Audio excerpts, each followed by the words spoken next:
So in this video, we're going to fly another leg of the Mysteries of the Abandoned. And if you haven't seen the previous videos, I've been saving all the Mysteries of the Abandoned locations for the last 7 seasons, or for the first 7 seasons of the show. I recently did Southern England, and in fact, I had too many locations, or it was too long of a flight because I flew out to Stonehenge. So I had to either cut out Stonehenge or chop off the end of the flight. So I chopped off the end, but there's actually about a 90-mile leg left with the remaining Southern English Mysteries of the Abandoned locations. And then I've also gone through and added the points of interest from World Map, and then also found a couple interesting places on the Google map. Okay, so let's go ahead and fly it.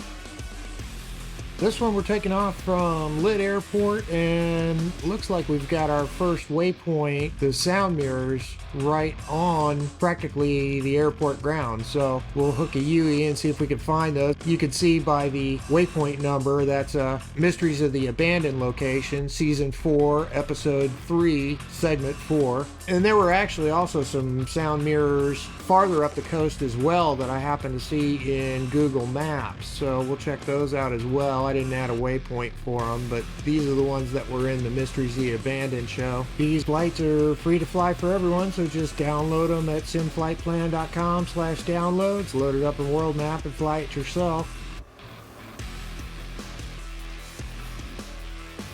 There it is.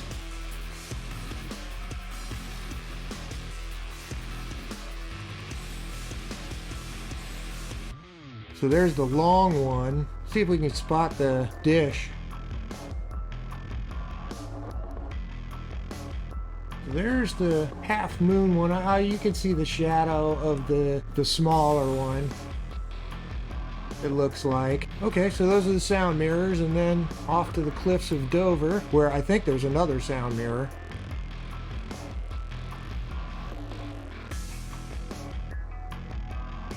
Oh, there it is. Abbott's Cliff Sound Mirror. There's another one. And I believe we're getting into the beginning of the Dover Cliffs.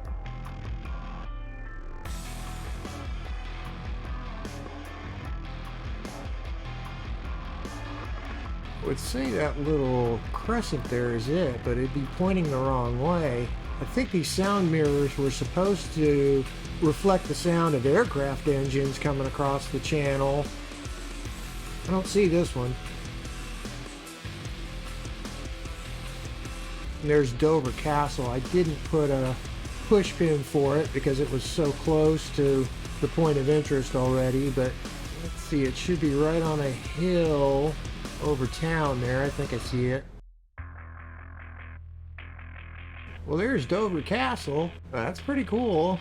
I think the office building in the middle might be a little bit off. But yeah, it's clearly a huge castle.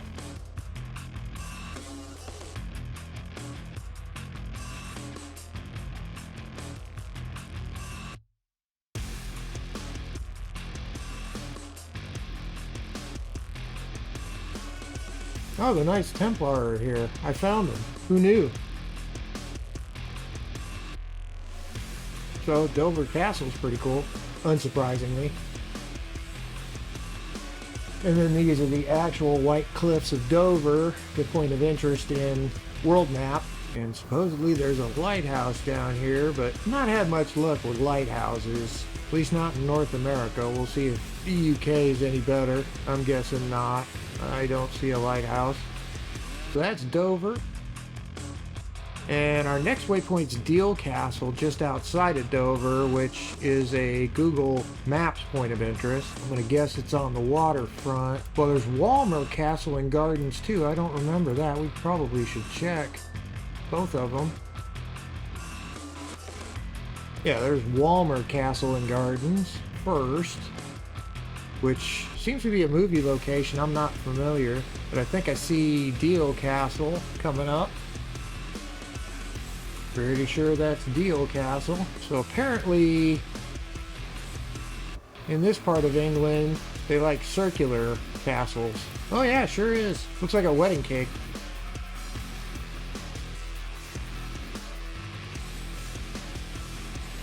And we've got Canterbury Cathedral in 12 miles. So this is another one that we're not going to have to go very long without having a point of interest of some kind. Deal Castle was just a Google Maps point of interest.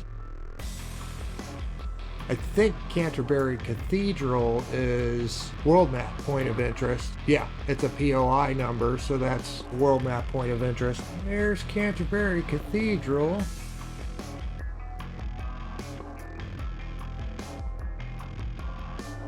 The famous Canterbury Cathedral is right there.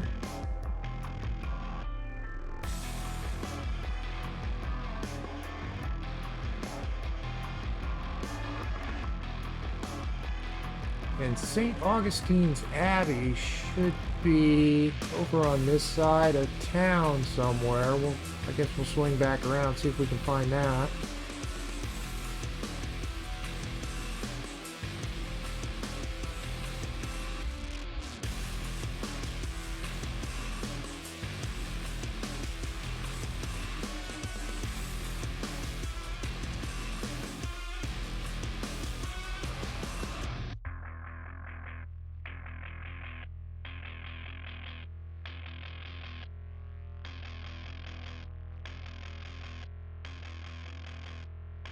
Well, St. Augustine's Abbey's down there somewhere. I think that's it.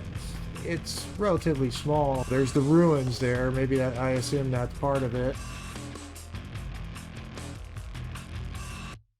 But there's Canterbury Cathedral.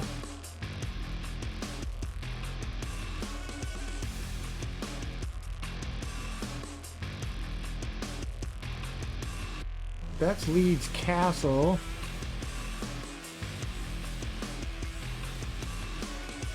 Kind of sprawling all over that little island.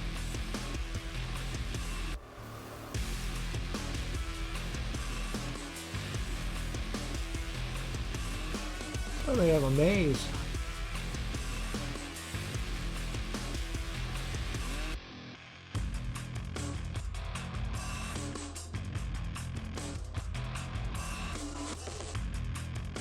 So we're already at Maidstone. Need to find the Archbishop's Palace.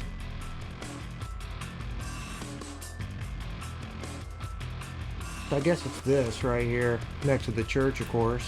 Oh, I guess that makes sense. His palace is bigger than the church itself.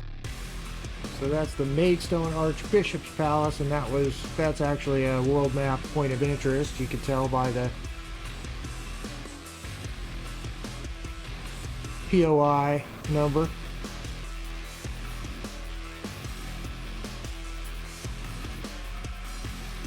Well, looks like a pretty nice place. So this next one's a Mysteries of the Abandoned for sure. It's the U-475 Black Widow. It's a Soviet submarine that's berthed in the river up there. And I don't have super high hopes for it, although it's clearly visible on the satellite imagery. There's no, well, there may be photogrammetry. So it's visible from satellite. Believe it's down, should be berthed right there in the bend of the river. Yeah, no dice. Should be parked right there on this side of the bridge. It was worth a look though. I didn't have super high hopes to see a rusty submarine, but I was curious.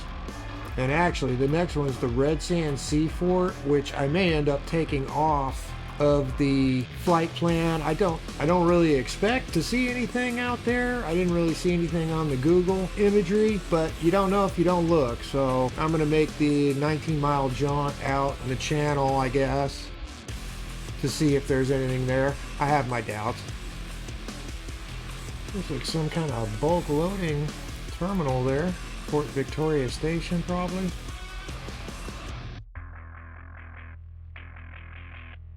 Well, no Red Sand Sea Fort, but there is a wind farm. I got all excited from a distance. I saw something sticking up out of the water, and it's a wind farm.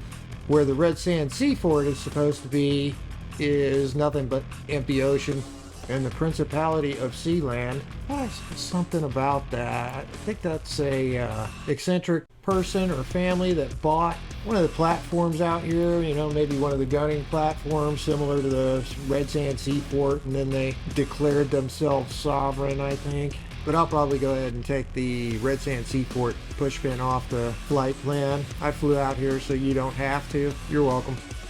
So there's our South End Pier, which is a Microsoft Flight Simulator World Map point of interest. And I'm sure it's a Google Maps point of interest as well.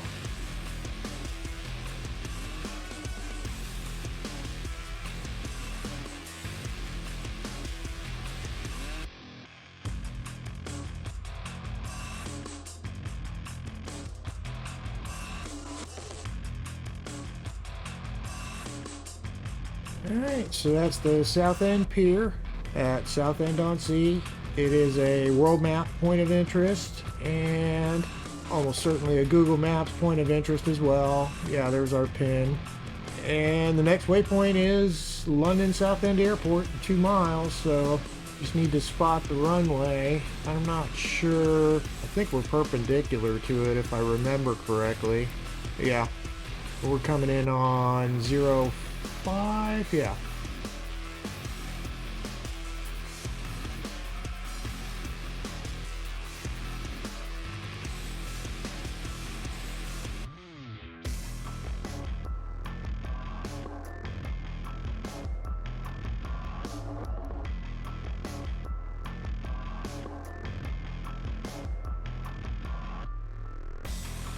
Alright, this is London Southend Airport. We kind of struck out on the mysteries of the abandoned locations on this flag, but there were some cool points of interest to see. This flight plan will be available to fly without the Red Sand Seaports. There's no reason to fly out there. But these will be available at simflightplan.com/downloads. I'll include the link in the description box. If you enjoyed this, please like and subscribe.